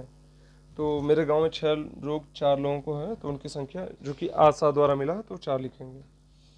क्या गांव में मानसिक रूप से विकलांग व्यक्तियों के लिए संस्थागत व्यवस्था है? तो कोई मतलब व्यवस्था नहीं करेंगे। यदि व्यवस्था विकलांग व्यक्तियों के लिए नहीं है तो क्लिनिक की दूरी तो 10 किमी से अधिक है। ठीक है। अब पूछ रहा है कमजोर वर्गों का कल्याण। अब गांव में सरकारी योजना के तहत विकलांग लाभ प्राप्त करने वाले शारीरिक रूप से विकलांग व्यक्तियों की संख्या, जो मतलब विकलांगता के कारण लाभ प्राप्त कर चुके हैं, तो ऐसे विकलांग व्यक्ति जैसे कि कोई सामान आवंटन हो गया या किसी योजना में कुछ उनको छूट मदद मिल गया, तो ऐसे जो संख्या है उनकी संख्या है, 1 मिनट देख लेते हैं क्योंकि उसको लिखना है, गलत तो लिखेंगे नहीं। तो देखिए ये मेरे गांव में 3 लोगों को मिला है जो कि पैर से विकलांग है, तो उनको चलने के लिए साइकिल मिली है, तो 3 डालते हैं। 195, इस गांव में वर्तमान में राष्ट्रीय सामाजिक सहायता कार्यक्रम NSP अंडर स्टेट योजना वृद्धावस्था विकलांगता विधवा के तहत पेंशन प्राप्त करने वाले व्यक्तियों की संख्या। तो वृद्धावस्था का देखिए पूछ रहा है तो 164 मेरे गांव में है, विकलांगता का पूछ रहा है तो 14 है, विधवा पेंशन है 72। ठीक, आप अपने यहाँ साइड पे जाके चेक कर सकते हैं कि आपके गांव में कितने हैं, आप लोगों को दिख जाएगा। गरीबी उन्मूलन कार्यक्रम में अब चलते हैं। तो यहाँ पे देखिए मनरेगा से है, ये आप अपने रोजगार सेवक से संपर्क करिए। मेरे रोजगार सेवक जो भी बताए हैं मैं उसको फिल कर रहा हूँ क्योंकि उन्होंने अपने APO सर से पूछे हैं। तो सभी लोग इसको भरते समय ये ध्यान दीजिए कि गरीबी उन्मूलन कार्यक्रम में जो भी मनरेगा से सिस्टम जुड़ा हुआ है, तो ये अपने आप लोग रोजगार सेवक से जरूर एक बार साझा कर लीजिए और पूछ लीजिए। ठीक है। 196 पे आते हैं हम लोग। पूछा मनरेगा के तहत गांव में वर्तमान, तो दोस्तों मनरेगा के तहत गांव में वर्तमान में जॉब कार्ड धारक व्यक्तियों की संख्या, तो मैंने अपने रोजगार सेवक से पूछ लिया है, तो जॉब कार्ड जो धारक हैं 688 हैं। 197, मनरेगा 2021-22 के तहत गांव में रोजगार प्राप्त व्यक्तियों की संख्या पूछ रहा है। देखिए कि कितने व्यक्ति रोजगार प्राप्त किए हैं,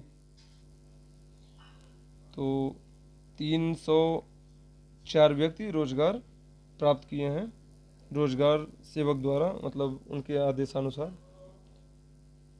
198 है चालू वित्तीय वर्ष 2022-23, देखिए 22-23 के लिए दे रहा है, 22-23 के लिए कुल स्वीकृत श्रम बजट, तो देखिए 14 लाख है, तो 14 लाख मैं डाल देता हूँ। चालू वित्तीय वर्ष 2022-23 के श्रम बजट में NRM के तहत स्वीकृति कुल व्यय, ठीक है, कुल व्यय कुल कितना किया गया, तो कुल व्यय किया गया 7 लाख।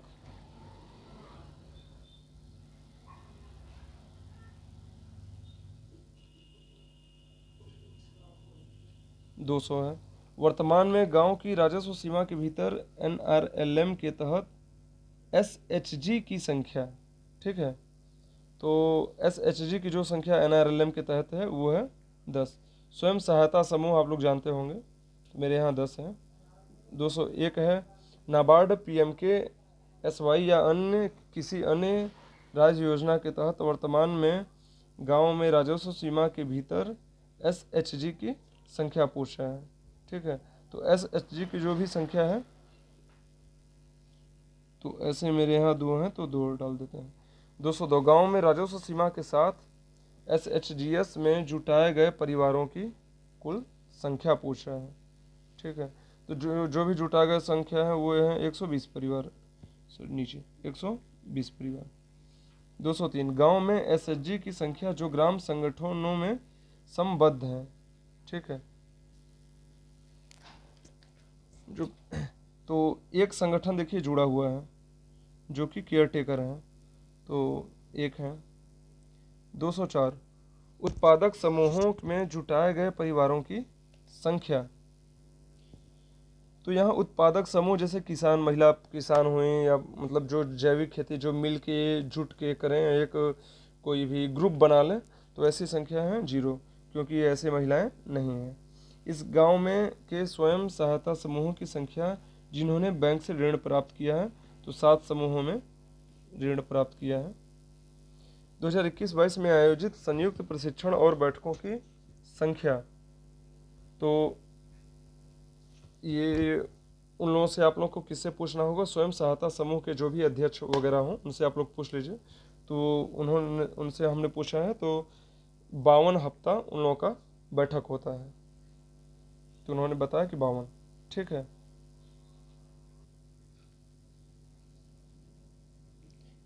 तो सॉरी मैंने नीचे का पढ़ दिया है, 207 को ही देख लीजिए। 2021-22 में आयोजित संयुक्त प्रशिक्षण और बैठकों की संख्या, तो इसमें 52। आप अपने स्वयं सहायता समूह के कर्मचारियों से पूछ लीजिए, फिर इसको फिल करिए। 206 में देखिए पूछ रहा था ऊपर, गांव में आय सृजन गतिविधियों में लगे SHG सदस्यों की संख्या 1 डालेंगे, क्योंकि आय का सृजन केयर टेकर तो कर ही रही है ना, तो उसको 1 डालेंगे क्योंकि वो भी एक गतिविधि है। 208 देखिए, मधुमक्खी पालन में लगे गांव में राजस्व सीमा के भीतर परिवारों की संख्या 0। रेशम उत्पादन में ये भी 0। हथकरघा, हाथ से मतलब जो भी कुछ बनाए जाते हैं धागा वगैरह, तो ये भी 0। ठीक है, मतलब आप अगर आपके गांव में होंगे तो आप उतनी संख्या को लिख दीजिए। हस्तशिल्प में लगे गांव के राजस्व सीमा के भीतर परिवारों की संख्या, 2 परिवार हैं जो अपना सिलाई कढ़ाई वगैरह करते हैं सामुदायिक रूप से। लघु उद्योग 215, क्या गांव की राजस्व सीमा के साथ लघु कुटीर उद्योग जुड़े हुए हैं कि नहीं है? हाँ, यदि हाँ तो ऐसे इकाइयों में कितने हैं? देखिए मेरे यहाँ 5 है, तो मैंने इसको 5 मैंने सबमिट किया है। अब देखिए मैंने इसको पूरे फॉर्म को अपने सबमिट कर लिया है, तो आप भी इसको देख लीजिए कि इसमें कोई भी पॉइंट जो है वो दिक्कत ना करें। और इसको रोजगार सेवक, ग्राम प्रधान, सफाई कर्मी, APO सर की, मतलब अपने सेक्रेटरी सर की, सबकी मदद लेके आप लोग करिए। तो दोस्तों अगर ये वीडियो अगर पसंद आई होगी तो इसी प्रकार से जितने भी वीडियो होंगे मैं उसको सावधानीपूर्वक आप लोगों के समक्ष रखता रहूँगा। तो इसके लिए चैनल को आप लोग अगर सब्सक्राइब कर देंगे तो अगली नोटिफिकेशन जो मैं वीडियो बनाऊँगा पंचायत सहायक से रिलेटेड, वो आप लोगों को प्रोवाइड हो जाएगी।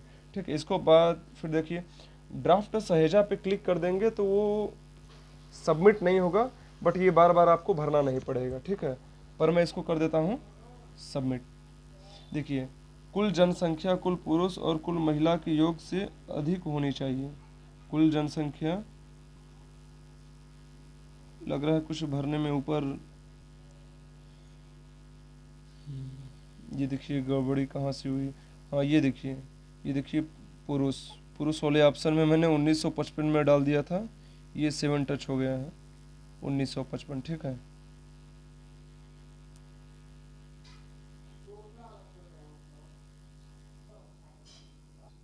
तो यहाँ पे देखिए दोस्तों हमने सबमिट पे क्लिक किया, पर जहाँ पे कुछ गड़बड़ी है वो अपने आप देखिए आपका जो ऐप है वो बता दे रहा है।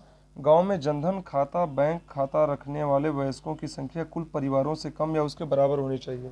देखिए दोस्तों, इसमें मैंने तो डाला है सही, ठीक है, क्योंकि इसमें कुल जो मैंने परिवारों की संख्या डाला है वो 701 डाला है, पर जनधन जो खाता है वो हर परिवार के लगभग लोग खुलवा लिए हैं, से पति भी पत्नी भी लड़के तक खुलवा लिए हैं। ठीक है, तो उसमें मैंने डाला है 1187, क्योंकि जो कि सही करेक्ट है, बट सरकार के आदेशानुसार हर परिवार में जनधन खाता एक चाहिए था, तो ये अब परिवार बनाना पड़ेगा। तो हर परिवार में मेरे यहाँ लगभग होगा ही, क्योंकि 1100 के आसपास में, 1179-87 के आसपास में जनधन खाते हैं मेरे यहाँ। तो इसके लिए अब जब ऐप लेगा ही नहीं तो 701 परिवार हैं तो हर परिवार में होगा नहीं, तो इसमें 650 मैं डाल रहा हूँ। ठीक है, क्योंकि बच्चे माता पिता सभी एक परिवार में कंबाइंड होते हैं। तो वाले वयस्क, देखिए यहाँ पे पूछा है गांव में जनधन बैंक खाते वाले वयस्कों की संख्या, देखिए पूछा है वयस्कों में तो सभी आ जाएंगे, तो छोड़िए कोई दिक्कत नहीं है, मैं अब 650 पे मैं इसको सबमिट करके दिखाता हूँ। अब देखिए क्या बता रहा है, केवल लड़कों के शौचालय के साथ केवल लड़कियों के शौचालय के साथ, दोनों के शौचालय के साथ और बिना शौचालय के का योग। क्वेश्चन नंबर 129, प्राथमिक वर्गों वाले स्कूलों की संख्या के बराबर ही होना चाहिए। ठीक है,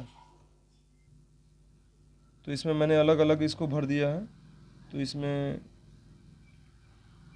0 कर देंगे, इसमें 0 कर देंगे। दोनों के लिए शौचालय जो है,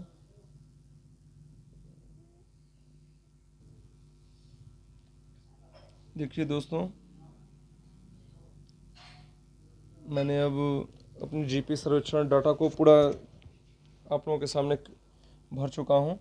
और देखिए, इसमें कार्यात्मक शौचालय वाले प्राथमिक अनुभाग वाले स्कूलों की संख्या पूछा था, तो इसी में मैंने केवल लड़कों के लिए शौचालय, केवल लड़कियों के लिए शौचालय, दोनों के लिए शौचालय, तो इसमें मतलब चारों में एक प्रकार से एक ही चुनना था जिससे कि स्कूलों से इसकी संख्या अधिक ना हो पाए। तो मेरे चारों विद्यालयों में लड़कों के लिए अलग से, लड़कियों के लिए अलग से, दोनों के लिए है, तो मैंने दोनों वाले पे जाके 4 भर दिया है। ठीक है, अब इसको देखिए मैं सबमिट करना चाहता हूँ। अगर आपको मॉडिफाई करना है तो मॉडिफाई पे फिर से देखिए क्लिक कर देना है। ठीक है, अगर गड़बड़, देखिए मैंने यहाँ पे क्या गलती मैंने किया था कि केवल लड़कों के लिए भी 4 भर दिया था, जिसको मैंने 0 किया है। देखिए वो चेतावनी दे रहा था यहाँ के लिए कि मैंने, देखिए 129 में गांव की राजस्व सीमा के भीतर प्राथमिक अनुभाग वाले विद्यालयों की संख्या 4 डाला था, मैंने आपको दिखाने के लिए सिर्फ भरा। ठीक है, 132 पे देख लीजिए, ये केवल लड़कों के शौचालय के साथ, केवल लड़कियों के शौचालय के साथ, दोनों के शौचालय के साथ।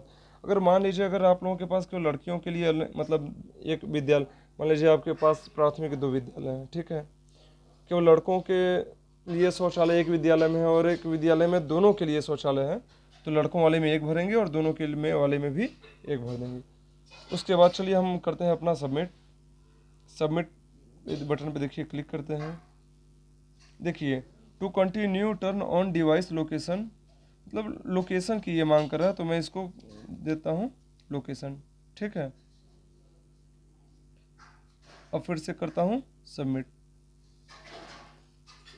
देखिए कृपया प्रतीक्षा करें, देखिए बता रहा है। देखिए, गांव की जानकारी, डेटा सफलतापूर्वक सहेजा गया। जब तक भू संदर्भ के लिए चिन्हित संपत्तियों की सभी भू टैग की गई छवियों को अपलोड नहीं किया जाता है, तब तक आपकी गणना को पूर्ण नहीं माना जाएगा। ठीक है, अब इसको देखिए, अब जीपी सर्वेक्षण डेटा देखिए मैंने भर चुका है, यह गांव पहले से ही पूरा हो चुका है। ठीक है, मैंने कर लिया। अब देखिए इसमें दिखाई दे रहा है जीपी डेटा दिखाइए। अभी जो भी हम लोग के ब्लॉक स्तर से, जिले स्तर से न्यूज़ थी, वो जीपी सर्वेक्षण डेटा भरने के लिए थी, तो मैंने भर ली। देखिए अभी ऑनलाइन अपलोडिंग के लिए भी एक ऑप्शन दे रहा है। ठीक है, देखिए गांव कूसी 213424 जो कि कोड है, के लिए सर्वेक्षण डेटा सफलतापूर्वक प्राप्त किया गया है। ठीक, यहाँ पे हो गया। इसके बाद देखिए यहाँ पे भौगोलिक स्थिति के भौगोलिक संदर्भ के लिए हो रहा था, तो हो सकता है कुछ पंचायत भवन, कुछ मतलब जियो टैग वगैरह ले, तालाब का टैग ले, नाली का टैग ले, तो इसको हम लोग को भरना होगा ग्राम सभा में वीडियो अपलोड करना होगा। इसके बाद हम लोग का कार्यक्रम पंचायत सहायकों भाइयों का ख़त्म हो जाएगा। ठीक है, फिर भी आगे आते रहेंगे, तो सभी पंचायत साथियों से मेरा अनुरोध है कि जो भी डेटा भरें वो सावधानीपूर्वक, सफलतापूर्वक इसको अपलोड करें। ठीक है, इसमें घबराने की बात कोई नहीं है। पहले आप उसको वीडियो मेरा देखते जाइए और अपनी आशा आंगनबाड़ी सीएचओ वगैरह से, प्रधान से, रोजगार सेवक से, सेक्रेटरी जी से, सबसे डेटा को पहले एक जगह मतलब पूरा डेटा को